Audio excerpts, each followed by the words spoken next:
Olá pessoal, tudo bem com vocês? Então neste vídeo nós vamos conversar sobre mais uma obra do Eça de Queiroz, pelo menos para mim, mais uma obra do Eça de Queiroz, mas que é uma das suas obras mais famosas, chamada O Primo Basílio. Eu tenho aqui essa minha edição no Kindle da Penguin e essa edição física aqui da Saraiva de bolso, tá certo?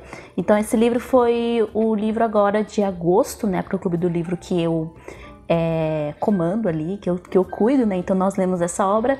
Nós viemos numa sequência de obras desde junho, eu acho. Foi desde junho, né? Que a gente começou lendo o Balzac, depois lemos o Flaubert, Madame Bovary, e encerramos esse ciclo da traição com o Primo Basílio do Eça de Queiroz. Mas a gente já percebe que o Primo Basílio ele já é bem diferente da Madame Bovary e da Mulher de 30 anos do Balzac, principalmente do Madame Bovary, apesar de nós termos muitos paralelos entre o Primo Basílio e Madame Bovary, já que o Eça ele escreveu a sua obra praticamente com um tema igual a Madame Bovary, com algumas diferenças aqui e ali, com alguns personagens um pouco diferenciados, e nós temos uma vilã neste livro, que infelizmente se chama Juliana também, é uma das piores personagens que eu já conheci na minha vida, né? Tanto que a gente até chamava ela de Xixelenta lá no clube.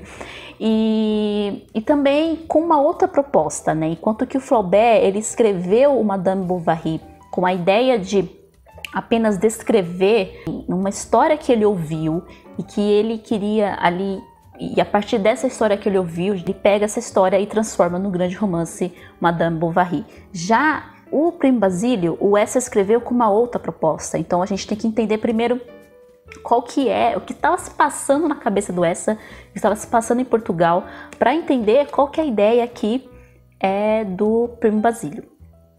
Então, para resumir uma história longa, aqui nessa edição da Saraiva tem um textinho bem interessante de introdução a respeito do Primo Basílio, né, da época que escreveu, uma carta que o Eça escreveu para o Machado de Assis, agradecendo a crítica que o Machado de Assis fez ao Primo Basílio, que não foi uma crítica muito positiva, mas ele mesmo assim escreveu para o Machado, rasgou seda, né, falou que você é um grande escritor, eu fico muito honrado com a sua crítica e tudo mais. E o Eça, ele fazia parte de um grupo de jovens escritores, estudantes, que eles se reuniam no Cassino Lisbonense para debater, para discutir alguns problemas que Portugal estava passando, né? Portugal estava muito atrasado em relação aos outros países no século XIX, então enquanto que os outros países estavam se desenvolvendo, eles estavam ali passando por grandes mudanças, boas e ruins, Portugal meio que estava estagnado. E isso atormentava muito esses jovens, né? E o Eça fazia parte dessa galera aí que queria fazer reformas em Portugal. Eles foram muito inspirados nas ideias do Auguste Comte, né, o positivismo de Auguste Comte, né? Não somente o positivismo influenciou esse grupo, essa geração de 70, né, como ficou conhecida, mas também as ideias naturalistas do Zola, que também acabou influenciando, inclusive no enredo, na ideia principal aí de O Primo Basílio.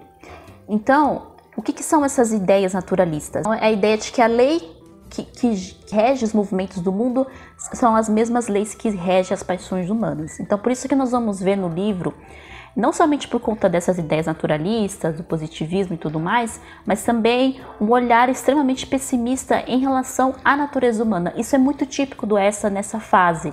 Na verdade, quase que toda a obra do Eça, assim, com exceção de um único livro, é esse livro aqui, chamado Lucy Casa de Ramírez, que eu li no ano passado. Maravilhosíssimo, gente. Eu recomendo muito. Não é um livro tão conhecido, mas é uma história fantástica, assim, é incrível. E também a gente vê um pouco disso, né, não só do pessimismo do Eça, mas também um pouco de esperança em alguns momentos na sua obra máxima, na sua obra-prima chamada Os Maias, que eu também li no ano passado e até hoje eu considero um dos meus livros favoritos da vida. Quem sabe um dia eu não faça aí uma releitura e grave aqui um vídeo pro canal falando dos Maias. Algumas pessoas têm algumas ideias bem erradas em relação aos Maias, têm um certo preconceito com a obra, né? Acha que a obra é só sobre um tabu mas a obra não é só sobre isso, assim como no Casmurro não é só sobre a suposta traição da Capitu com Bentinho. Então não criem esses rótulos nos livros, né? Os maias falam muito mais do que apenas um tabu que nem aparece tanto assim, só vai aparecer lá no final do livro porque faz parte da história. Enfim, mas o vídeo não é sobre os maias, é sobre o Primo Basílio. Então o que conta a história de o Primo Basílio, né? O Primo Basílio vai contar a história de uma pequena família, né, um casal, vamos dizer assim, que é a Luísa e o Jorge, né. A Luísa é uma jovem um tanto romântica, né, só que ela é muito assim, ela é muito deixa a vida me levar, sabe? Ela se deixa levar por qualquer coisa, então ela não tem assim um espírito muito forte, ela é muito inerte, né, ela é meio entediada, assim, mas ela é feliz, né? Então ela tem esse casamento, ela ama o marido dela, até que um belo dia, né, ela recebe a visita do seu primo, que é o Basílio.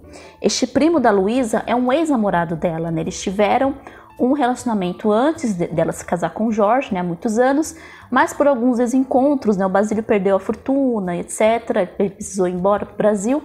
Eles acabaram se separando. E nisso, a gente percebe que o Basílio, na verdade, é um dos vilões da história, porque ele chega e acaba destruindo a paz daquela família. Ele acaba dividindo a Luísa daquele pequeno ciclo doméstico que ela vivia. Então ela tinha lá o Ernestinho, que era uma espécie ali de escritor, ela tinha o Sebastião, que era amigo do Jorge, ela tinha o Acácio, ela tinha a Dona Felicidade, que eram as pessoas que frequentavam a sua casa, e cada um simboliza ali um tipo de pessoa da sociedade da época. Então nós temos o literato, nós temos um conselheiro de justiça, nós temos ali um pobre rapaz de bom coração, um pouco medroso, que é o Sebastião, nós temos ali a beata da história, que é a Dona Felicidade, e o médico meio cético, que é o Julião. O Julião também, ele é amigo do Jorge, mas ele é um pouco invejoso ali também.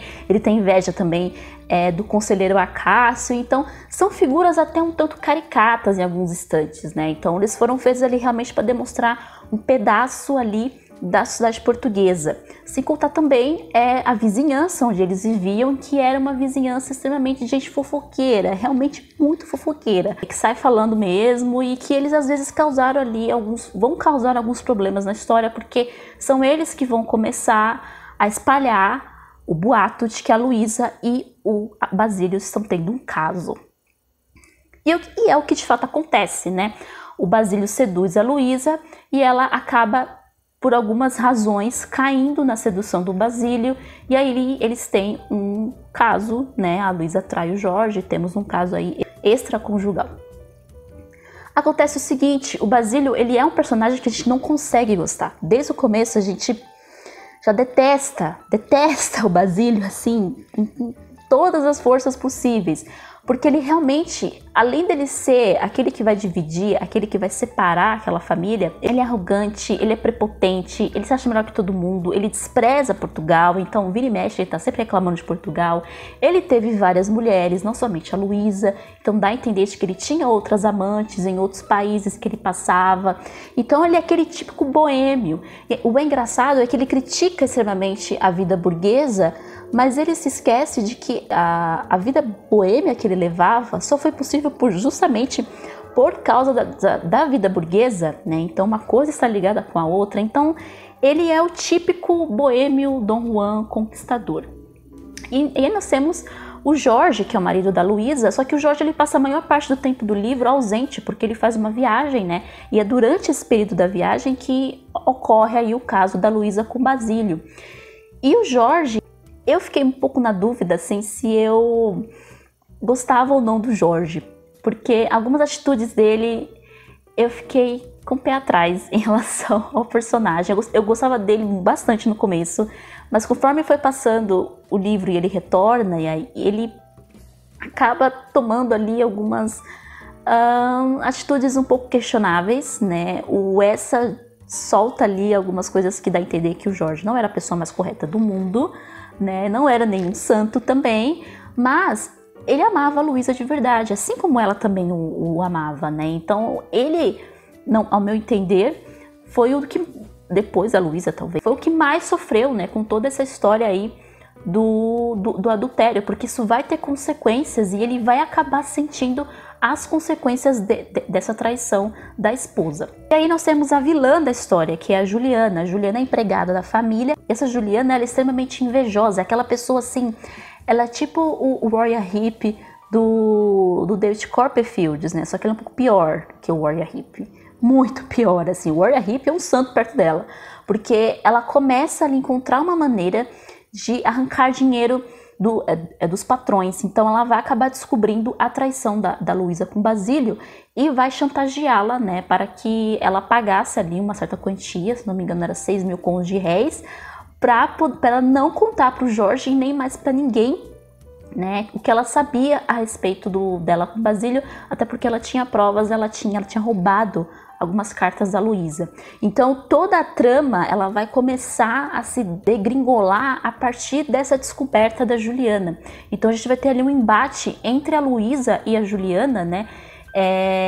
E a Juliana vai acabar meio que dominando a Luísa com essa chantagem, com essas ameaças. Então a Luísa ela vai decaindo tanto quanto a Emma Bovary lá do Flaubert. Então ela vai começar ali uma derrocada não somente social, mas também uma derrocada psicológica, porque ela não vai poder, ela não tem com quem contar, ela até tem com quem contar, mas ela não tem coragem de dizer para ninguém, que ela acaba sofrendo sozinha e acatando as consequências de tudo quase que sozinha, quase, porque lá no final do livro ela toma uma decisão e aí ela acaba recebendo ajuda.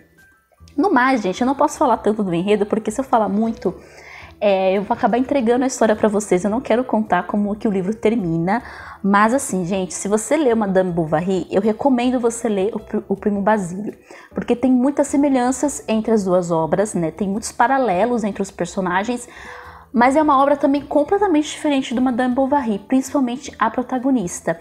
E eu vou avisar vocês, é uma obra que vai deixar vocês sem esperanças nenhuma em relação às pessoas. É uma obra que você termina de ler e você sente assim um vazio, sabe? Fala assim, caraca, eu sofri tanto, mas tanta coisa com esse livro. Quase tive, sei lá, 3 infartos com o final desse livro. E o Essa, ele tira toda a sua esperança em relação à natureza humana, o que é mais triste. Tem uma coisa interessante também nesse livro, que o Essa tem um momento que eles estão vendo uma peça e tem ali uma descrição de uma cena do Fausto do Goethe, né? E é importante essa peça porque toda a história do Fausto, né, ela também faz alguns paralelos ali com a história do Primo Basílio, né? Não acho que foi à toa que o Essa colocou ali essa cena do Fausto, né? Porque o Fausto lá tem lá o Mefistófeles, né, que é o demônio que tenta o Fausto, né? E eles fazem ali um acordo, né? O demônio faz tudo pelo Fausto, em troca do Fausto servi-lo lá no inferno, né? Então eu vejo o Basílio exatamente como essa figura quase que demoníaca na história, né? Pode parecer um pouco exagerado, porque o personagem não é tão ruim quanto a Juliana, por exemplo, mas se nós vermos a etimologia da palavra diabo, ela é aquele que divide, né? O diabo, ele separa, né? Ele separa as coisas. Então o Basílio realmente tem essa representação, né, daquele que separa, daquele que divide. Então por isso que a história chama-se O Primo Basílio e não chama-se Luísa, né? Porque é o Basílio que ele realmente planta ali a sementinha do mal e destrói ali toda uma família, mesmo quando ele não está presente em algumas cenas, ele influencia as decisões, principalmente da Luísa, que vai acabar influenciando todos os outros personagens. Então ele realmente é aquele que planta ali o mal no seio daquela família. Então eu recomendo muito, muito mesmo para vocês. Não é assim o meu favorito do Essa até agora. O meu favorito do Essa até agora continua sendo Os Maias e A Dulce Casa de Ramírez ali. Mas eu gostei sim de ler aqui essa obra mega famosa do Essa, né, que é o Primo Basílio, né? E eu recomendo para vocês. Eu não acho que todos irão gostar. Eu acho que muitos de vocês vão ficar revoltados com o final. Eu fiquei revoltada com o final. As meninas também do clube ficaram. Mas se você gosta de literatura portuguesa, gosta do Eça de Queiroz e ainda não leu o Primo Basílio, então fica aqui a dica para vocês desse livro, certo? Então é isso, pessoal. Um beijo para vocês e até mais.